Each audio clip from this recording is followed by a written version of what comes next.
ஏர் dropping கிளாஸுக்கு first முக்கியமானது என்னது? Iron box.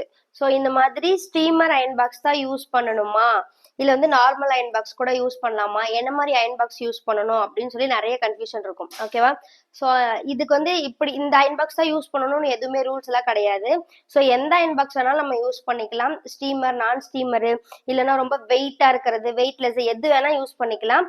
ஆனா நம்ம இதுல வைக்கக்கூடிய இந்த இதுதான், இது சில்க்ல மெட்டீரியலோட கிளாத் இருக்கு இல்லையா, அந்த கிளாத் நம்ம என்ன ஃபிக்ஸ் பண்றோங்கிறது தான் மேட்ரு. ஓகேவா?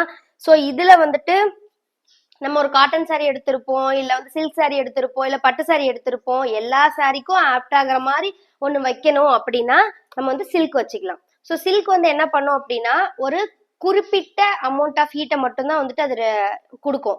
உடனே என்ன ஆயிடும், அதுவே தானா ஆட்டோமேட்டிக்கா அந்த ஹீட்டை வந்து குறைச்சிக்கும். திருப்பியும் ஹீட்டு குறைய குறைய திருப்பியும் ஏத்திக்கும், குறைச்சிக்கும். ஸோ அந்த ஒரு ஆப்ஷன் இருக்க மாதிரி அயன் பாக்ஸ்னா இன்னும் கொஞ்சம் பெட்டர்.